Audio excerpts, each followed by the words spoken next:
On this edition of FedGov Today with Francis Rose, GSA's OneGov effort makes one CIO excited. A cyber shot in the arm for the whole federal government, and the Army's intelligence operation hits the Innovation Easy button. Welcome to FedGov Today with Francis Rose. The General Services Administration has more than a dozen deals now for lower prices on products and services through its OneGov initiative. GSA officials say they welcome other companies to join OneGov. Robert Costello is Chief Information Officer at the Cybersecurity and Infrastructure Security Agency. At the Billington Cybersecurity Summit, he says there's a lot for CIOs to like about OneGov. First and foremost, it's really great as a Chief Information Officer in the Federal Civilian Executive Branch to be able to work directly with the OEMs and the cloud providers and the software providers on several initiatives. So as these OneGov initiatives are being announced by GSA, I'm ensuring that my office is stepping right up, looking at them, see how it applies to our technology, and then embracing it for how we can modernize very quickly. We've had very encouraging discussions with Amazon, Microsoft, and several others on their OneGov work, and then being able to start consuming it to modernize our systems, improve our cybersecurity, but most importantly, improve our effectiveness so that we're delivering good quality solutions for the people that have to operate CISA systems and ensuring that we're spending the American people's money wisely. It's interesting to me that the first thing that a tech guy would want to talk to me about is an acquisition issue. I think people don't think about the synchronization among all of those things in the C-suite often enough. I think that's a really good point. And I was kind of joking with some mentees the other day.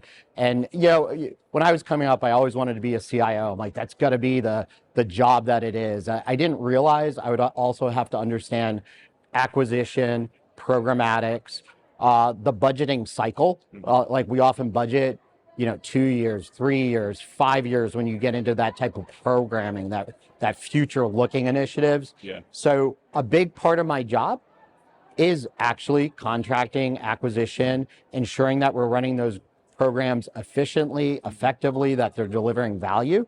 And that's a total partnership. I always call our contractors partners because we are in a contract together. We have to fulfill both sides of it. But most importantly, we have to make sure as the payers of the contract that we're getting exactly what we've paid for and that everyone understands how the contract is performing. What's the benefit that you get in that direct dialogue that you talked about with the vendors that you're working with on OneGov, through OneGov? Absolutely. I think it all comes down to, no matter how much we talk about technology, AI is the next thing. There's nothing better than what we're doing right here and now. And I believe that's in business relationships too. The more steps between you and your supplier can cause problems. It can cause opaqueness, confusion. So this ability to engage directly, I think helps them understand our requirements better. It helps things move a lot faster. You used a word there too that triggered another thought in my mind. You called them suppliers rather than vendors, and it strikes me you have greater visibility, I bet, into the supply chain that they're delivering to you, and whatever service or product they're delivering to you, you have greater visibility there. Is that a fair assessment? It is, absolutely. I actually was on a supply chain conversation earlier, and it wasn't about how do we do this in a technological fashion, but how do we build partnerships and trust between the consumers and the suppliers and the people that rely on the products that are delivered. So I absolutely think that, open conversation is one of the most important things. It's why I'm super excited. My workforce, through several changes recently, one of the things we've noticed first and foremost is being in person drives innovation, drives a different type of accountability and understanding of what other people are working on. And I believe that's in business relationships as well, too. The more we talk, hopefully the more we actually understand what's going on in both worlds and can, work together better. All right, different kind of supply chain I want to ask you about, and it's my favorite acronym in government, the Software Bill of Materials, the SBOM. Absolutely. Where do you stand on working on those kinds of things and ascertaining that you've got one for each thing that you're working on at CISA? That's a really great question. And I'd love to be able to sit here and say I'm the CIO that figured it all out. I haven't. It's a complex problem. And I think there are correlations to what's happened in other supply chains as we've matured them through big events. The pharmaceutical supply chain is rightly so very strict. We often, I wake up in the morning of that age now, I got a few pills to take. I don't question that those pills didn't go through a process to be manufactured, potentially enter the country through our Customs and Border Protection and the FDA. There's a lot of controls on manufacturing and that process. We understand the ingredient list. What we're trying to do with software is very similar, so that you understand how your software was built, the provenance of that software, and through open source as well too. Sometimes your supplier may not exist anymore. Maybe you're using something that, Bob Costello developed 10 years ago, and you really like that software library. Bob stopped maintaining it 8 years ago, but it's still working in your system.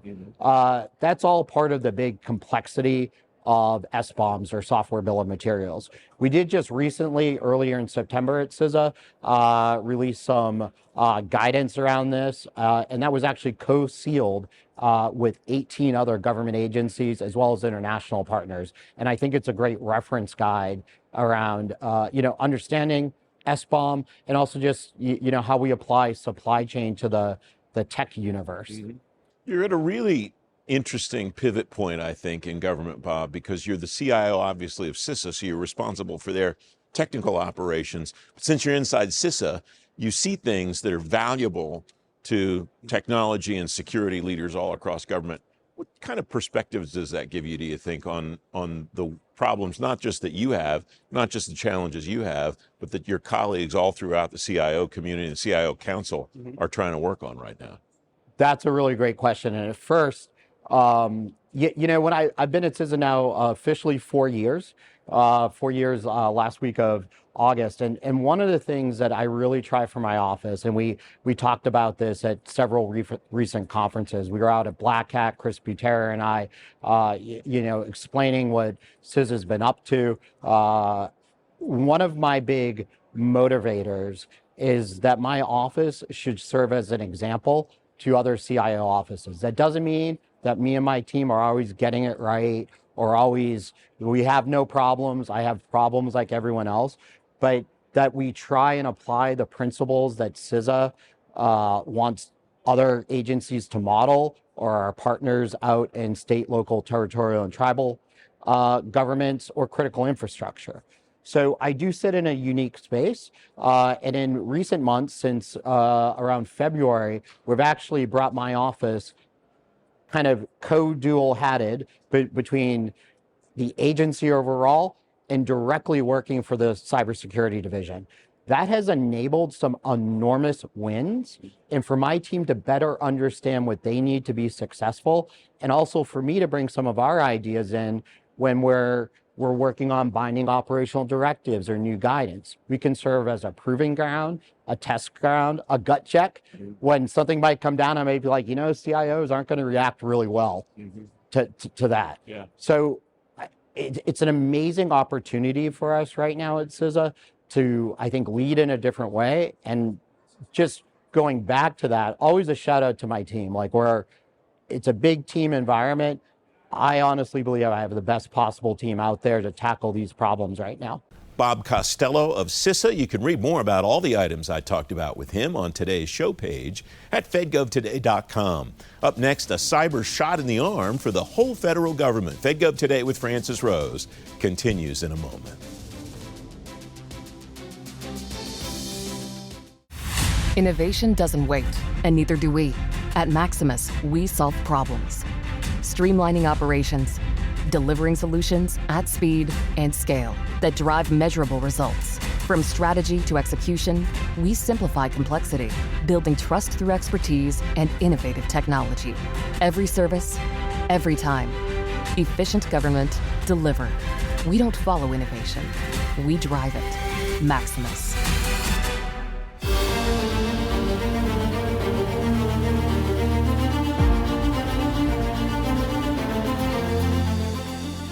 Trust nobody and verify everything throughout your environment. So that's very, very important to do. And you're verifying, do I have the right security in my environment? Do I have the technical components built in to actually drive security? And a lot of, I'd say, assessments are what I would call feelings-based assessments. So I will, meet with the stakeholder and say, how is security in your environment? How are you doing, right? And they'll tell you how they feel about their security and where it is. We want to change that to more technical focused assessments where you're actually getting under the hood of those systems, under the hood of those environments, and really evaluating the security as it's being completed on that system.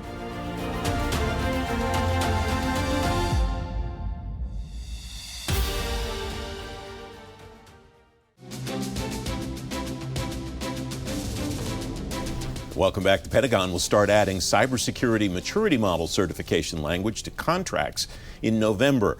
It's the latest move the executive branch has taken to harden its cyber defenses and the cyber posture of the companies it deals with.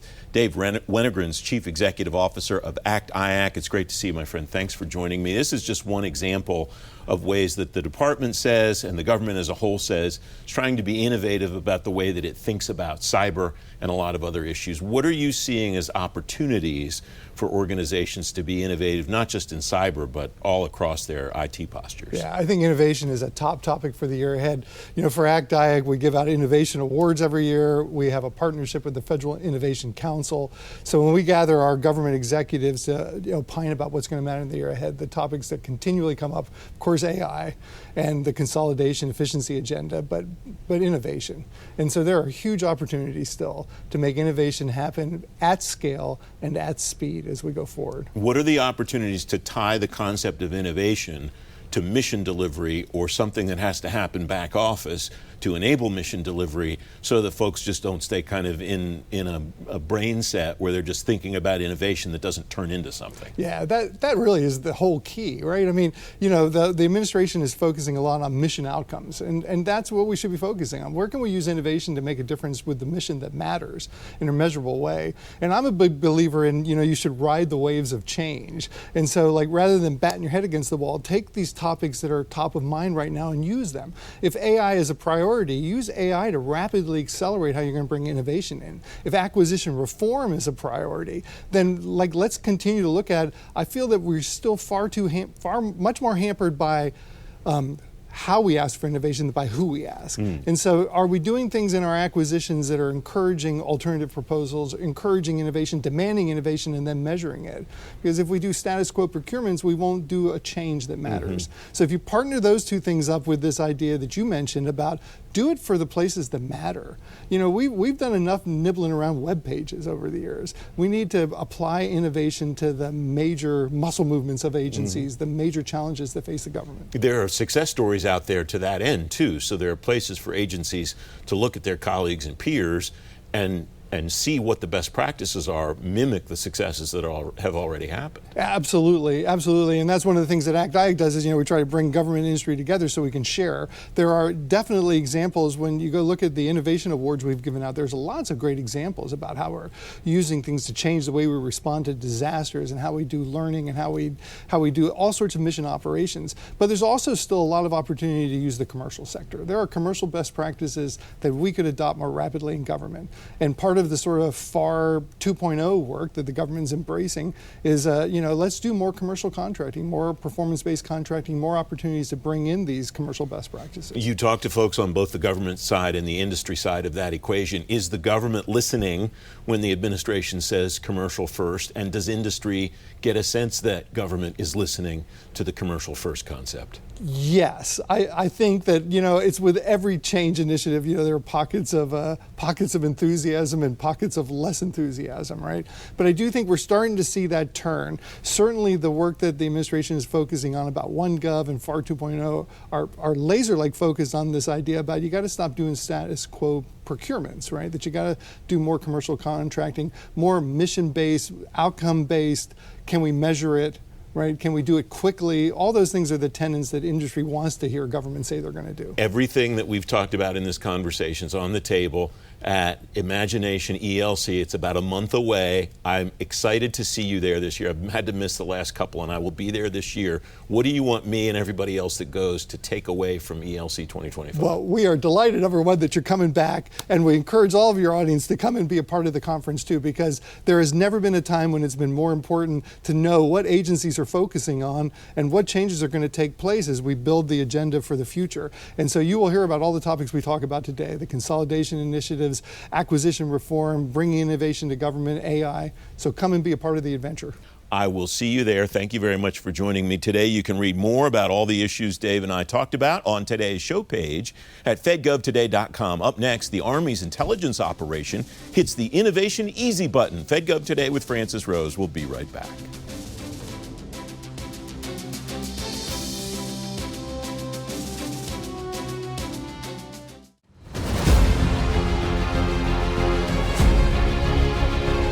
AI, ML, artificial intelligence and machine learning, is really going into every aspect of the warfighter.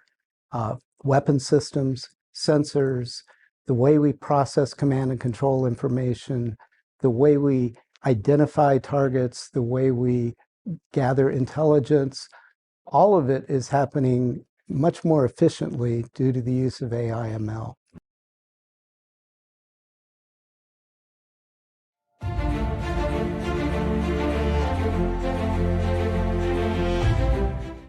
We're quickly getting to a point where AI is scraping AI-generated content. So I call this the Whitaker effect. Why do I call it the Whitaker effect? There's a family in West Virginia, two identical brothers, married, and said, you know what, let's just keep it amongst our circle. Two identical brothers, identical twins, and their children's married. Then their children's married, and within 3 or 4 generations, they had horrific medical conditions. We're getting to a point where, because AI is consuming so much of the generated content and learning from it, we're learning AI-generated content that AI is learning that creates content. It's inbred.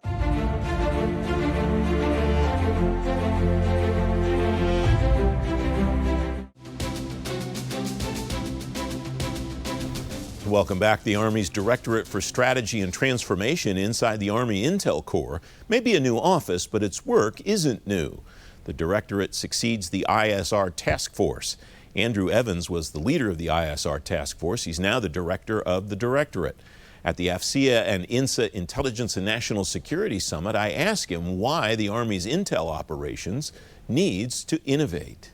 I don't think it's a mystery if you look at any news or you look around the world, even look in your own neighborhoods, that this world is an increasingly volatile, uncertain, complex, and ambiguous place. And intelligence professionals have a key role to play in that. And our role is to create clarity for decision makers, because at the end of the day, what we deliver is advantage in their decision making so that we can make a decision faster than our adversary may need to make a decision. And that's what's going to save lives for us down the road. And so our role is providing innovative capabilities that help deliver that decision advantage, right? So my boss, General Tony Hale, is a forward-thinking strategist in the way he views this, and he knows that we have 4 key questions that we have to answer as intelligence professionals, and our innovation work has to support answering those questions. So those questions are really very simple. Who do we think that we're going to fight? Where do we think that we're going to fight? When do we think this fight might occur? And then when we get into a fight, and we hope to not have to do that, but if we have to get into a fight, what type of fight might that look like? What will the adversary be, capable of doing? How are they arraying their forces? So those 4 simple questions are intelligence questions. And so if you want to be lethal, which is what happens at the very end of that equation, intelligence is really what drives that lethality. So this idea of intelligence or lethality starts with intelligence is something it's really important for the department, because we're the foundation on which we can have lethal action or non-lethal, if that were the case, to inform that decision that the commander needs to make. Now, innovation is the way in which you deliver on that strategy. And so early in the process, we stood up something called the Army ISR Task Force. I had an opportunity to lead that organization, and the idea was that we would begin to refine requirements for system performance to really give those soldiers that are the leading edge the tools that they needed to answer those key questions. But the task force itself, and the nature of a task force, is very sort of temporary, right? It's this idea that you're going to solve something and then you'll dissolve. But transformation and staying ahead of an adaptive threat is not necessarily something that you just solve and you're forever done, right? Transformation is something iterative, it's something continuous. And so my boss, again, as a sort of a strategist and a forward-leaning thinker in the space, said we can't take this role of transformation and say it's done, we've completed it, high five, let's move on. Because he sees the world, he understands the threats, and he understands how quickly they're adapting and evolving. And so he wanted to institutionalize this role of transformation. So this year, under all the mandates that we have received from the department and from the Army leaders about workforce optimization and how we really create war-winning capabilities, we really streamline what it is we're doing from a staff. He is hyper-focused on ensuring that what we don't lose is the vision for war-winning readiness and lethality. And so that's what we've done. We've created a new directorate inside the G2 that is focused exclusively on delivering transformation capability, for Army intelligence, help us answer those 4 questions, and then building this strategy by which we all orient our efforts. And we call it the North Star, sort of you got to know where you're going, right? All roads have to lead somewhere. And so this team, again, I'm quite honored to have a chance to do this. And I believe that my core mission on behalf of my boss is just to help us set what that North Star would look like. He's going to give us his vision. We have to put it into action, drive us towards that North Star, and deliver innovative capabilities that help us answer those questions. Did you learn a list of things in the process of working through the task force that you're now applying, or did you just codify or confirm things that you already knew or suspected you're now that you're now manifesting through the office? We in the world of transformation, I think that every day you wake up is a new day and a new opportunity to learn something, and so we are continuously learning. It's one of the mandates I have for my team is that we will remain agile, right? Because what we will always remain as intelligence professionals is anchored in the threat. Right? It is the threat that drives our outcomes. We have a certain way that we might think something should happen, but we have to watch the landscape. We have to understand what's happening, and we have to be responsive to that. Mm-hmm. And so we're taking some of the lessons that we've learned in the early years of the ISR task force in terms of what it means to partner broadly and how you do that successfully. We can't build a monolithic empire of only similar thinkers. You have to have lots of folks that come in and contribute to that space to give you alternate perspectives, perhaps. And so we're doing that. We're building teams of people. We're collecting perspectives. We're collecting technological experts in this space, and together, in partnership with all of the other people in this space, our proponent out at Fort Huachuca and the deep thinking they do about the future of our MI Corps, our material developers out there in the world of the Secretariat for Acquisitions, partnering broadly with all of these folks to deliver those war-winning capabilities. One of the things that's striking to me, we talked about this a couple of weeks ago, and I was struck by the fact that you mentioned acquisition a moment ago, and how my takeaway was that that's a really important component of transformation in the Army. And I'm not sure that's something that's been the case historically in the 15 or 20 years that I've been covering these issues inside the military services, is that acquisition is so closely tied to transformation efforts the way that you and your colleagues are doing it. Acquisition is where the rubber meets the road, right? You have to be able to develop, build, and then eventually field and scale capability. And that occurs through the relationships that we have with our acquisition professionals. We have some challenges culturally, and our secretary is very focused. He's laser focused on ensuring that when we deliver war-winning capabilities, we don't also say, you know what, I could do better for you, but I have this process by which I have to work through, and the process is unresponsive to your needs. Yeah. So I apologize that I can't deliver lethality. He's not going to let that happen, and rightly so. Yeah. Right? And so we're going to stay focused on soldier capabilities, what soldiers need. We're going to enable the acquisition community to use the authorities that they've been given to deliver that capability at speed and scale. And then our chief and our secretary say, we're going to start with soldier design in this process too. So one of the things that I like to tell people is that you can build a capability in a lab, and that feels like a promise to people. But if you put it in the dirt with soldiers, that's real progress for the United States Army. So we're starting with soldiers. We're asking them, what do you need to do your job? We're pairing engineers, material developers with them in the field, and we're accelerating capabilities as a result. We have less than a minute left, but when you frame it that way, then it makes sense, where I think a lot of people were confused. Why is Army Futures Command combining with TRADOC? But when you talk about it from the context of how you build a soldier, it makes a lot more sense, I think. Yeah, there's a lot, there's this hyper focus, I think, at times on what we call the big M, which is the material solution. Mm-hmm. But a material solution is a tool But the employment of the tool is what makes a force lethal, right? So we can't forget that there's a doctrine aspect, there's the way you organize around that, there's the way you train against that. It's how your leaders conduct command and control over that. There's this, we call it the .mil PF spectrum, right? We focus a lot on the material solution in the government. I don't know that that's where we need to spend our time. Technicians and technical experts will solve the material thing with soldiers helping inform what that needs to be. But how we employ that becomes much, much more important, especially in this volatile world that we described. Andrew Evans of Army Intel's Directorate for Strategy and Transformation. You can read more about the Directorate on today's show page at fedgovtoday.com. The director of the National Geospatial Intelligence Agency says today's the golden age for GeoInt. Vice Admiral Frank Whitworth was my guest for a plenary session at the INSA Summit recently. You can listen to that conversation on the FedGov Today podcast this week.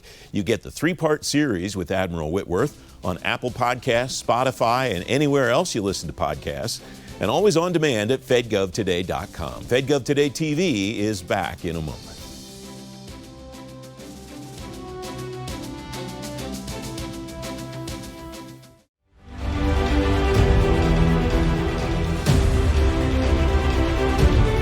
Before we even as industries start to develop these new cloud applications or frameworks, really need to understand the security profiles and protocols of the actual agency so that there's clear roles, responsibilities, and accountabilities. That was not happening in the past. We were kind of two different silos going at it a different way.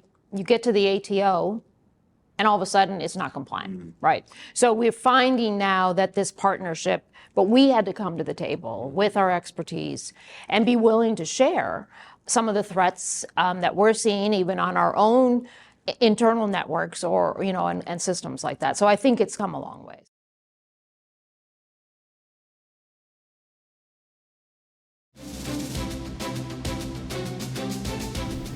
Welcome back. In today's event spotlight, the ACT-IAC Cybersecurity Summit's coming next Thursday, October 9th.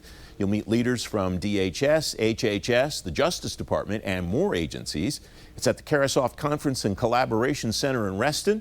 You can read more about it and register at fedgovtoday.com/events. FedGov Today TV returns next Sunday morning with Pavan Padugu, the Chief Information Officer at the Transportation Department.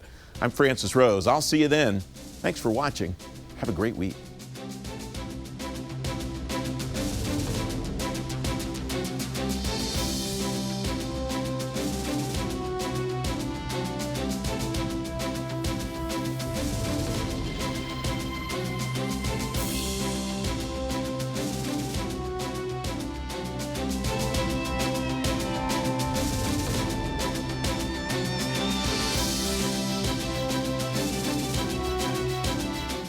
If you want insights from agency and industry leaders on the latest topics in technology, management, workforce, defense, and acquisition, sign up for the FedGov Today podcast with me, Francis Rose. I release new episodes every Tuesday and Thursday, so you'll stay up to date on the issues that matter most to federal government leaders. Listen at fedgovtoday.com and everywhere you get your shows. Don't miss out on the conversation. Follow the podcast today.